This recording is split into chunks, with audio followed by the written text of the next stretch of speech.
दोस्तों स्वागत है आपके अपने YouTube channel brilliant study point में। आज फिर से एक नई चीज़ों को देखने वाले हैं गांधी जी से संबंधित।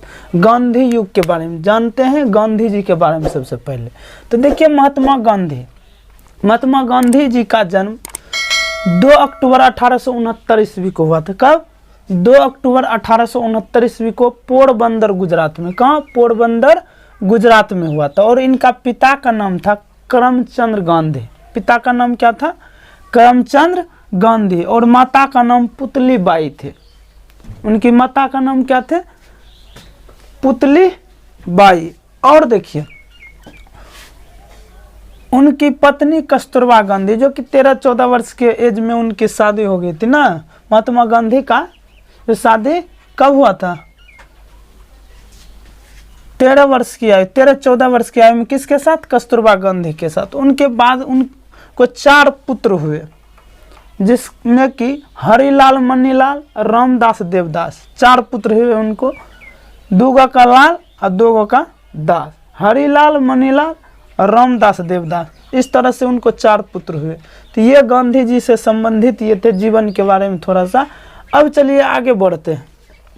इसमें देखिए यहाँ पे जो है दक्षिण अफ्रीका गए थे, वो छोड़ दिए। यहाँ पे दक्षिण अफ्रीका 1883 में गया था। कब? 1883 में दक्षिण अफ्रीका। और उसके बाद वहाँ से पढ़कर यहाँ 9 जनवरी 1915 भारत वापस आए थे। इसलिए इस दिन जो है प्रवासी दिवस के रूप में मनाते हैं। 9 जनवरी 1915 को प्रवासी दिवस, मतलब उसी दिन महात्मा गांधी वकालत की पढ़ाई करके वापस आए थे भारत, दक्षिण अफ्रीका से। और उनके गुरु जो थे गोपाल कृष्ण गोखले थे। गांधी जी के गुरु कौन थे? गोपाल कृष्ण गोखले। अब चलिए यहाँ से शुरू है। अब देखिए, और 1 साल मतलब शांत रहे। जब आए 1915 में गांधी जी भारत वापस, तो 1 साल शांत रहे। उनके बाद 1916 में साबरमती आश्रम की स्थापना किए थे। और उनके बाद यहाँ से शुरू हो 1917 में चंपारण सत्याग्रह वो होते थे। 3 कठिया प्रणाली भी इसको कहा जाता है। 3 कठिया प्रणाली मतलब कि 20 कट्ठा में 3 कट्ठा जो है किसान को खेती करना पड़ता था। नील की खेती। कौन खेती? नील की खेती, जिसमें कि 3 कट्ठा हर साल बर्बाद होते थे। किनका? किसान लोगों का, बंजर बन जाते थे। इसलिए इसी के विरुद्ध में चंपारण सत्याग्रह को हटाने के लिए गांधी जी ने आंदोलन किए थे।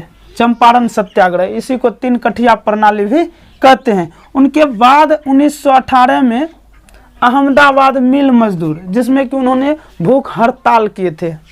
क्या किए थे? भूख हड़ताल। उनके बाद 1918 ईस्वी में खेड़ा आंदोलन। ये सब आंदोलन ऑब्जेक्टिव सब में भी पूछ देता है, इसलिए ये सब सारी चीज़ें बता रहे हैं। और 1900 देखिए यहाँ क्या हुआ।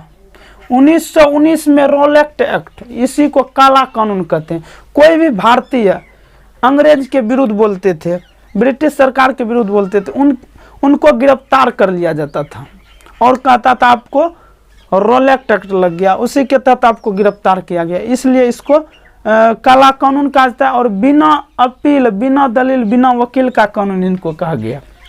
किसी भी भारतीय को पकड़ लेता था। और इसी के विरुद्ध में अमृतसर के जलियांवाला बाग में 13 अप्रैल 1919 को इकट्ठा हुए लोग रोलेक्ट एक्ट के विरोध में, कि ये जो है हम लोगों को नहीं चाहिए, हम मतलब कि हम लोगों को बेफालतू का क्यों गिरफ्तार कर रहे हैं। इसलिए सब लोग कहाँ इकट्ठा हुए? जलियांवाला बाग हत्या, वहाँ जगह है अमृतसर में, वहीं। तो वहाँ क्या हुआ देखिए, वहाँ पे हजारों लोग पर गोली बौछार कर दी अंग्रेज के सैनिक ने।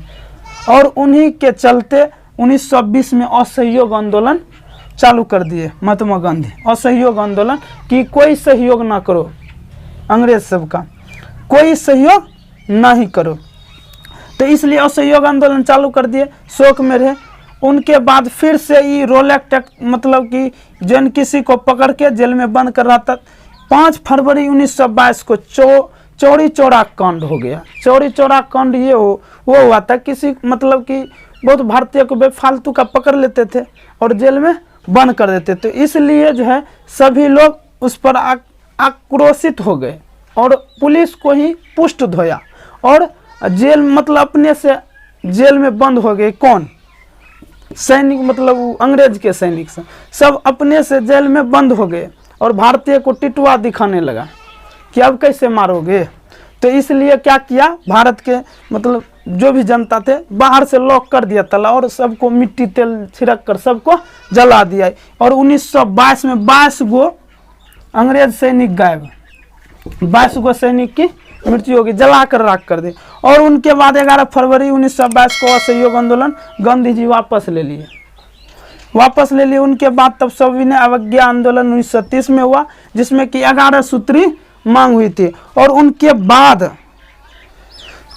उसी बीच में 1929 में आर्थिक संकट भी आ गया, तो आर्थिक मंदी कहते हैं। और उन्हीं पर जो है और कर लगाते थे भारतीय पर, इसलिए 12 मार्च 1930 को दांडी यात्रा शुरू कर दिए। दांडी यात्रा में क्या हुआ था कि उसमें नमक कानून का उल्लंघन किया था महात्मा गांधी, मतलब उसमें और भी 78 गो सहयोगी थे, सब मिलकर क्या किया, दांडी यात्रा किए। कब? 12 मार्च 1930। पूछा जाता है ऑब्जेक्टिव में अक्सर कि दांडी यात्रा कब हुए थे, 12 मार्च 1930 को। इस तरह से दांडी यात्रा यानी कि नमक कानून का उल्लंघन किया, किसमें? और यह 6 अप्रैल 1930 तक चला। 6 अप्रैल 1930 ये था, मतलब बेसिकली लेवल से ऑब्जेक्टिव तौर पे। तो वीडियो देखने के लिए बहुत बहुत धन्यवाद। एक स्क्रीनशॉट लीजिए। चलिए बहुत बहुत धन्यवाद, फिर मिलते हैं नेक्स्ट वीडियो। जय हिंद, जय भारत।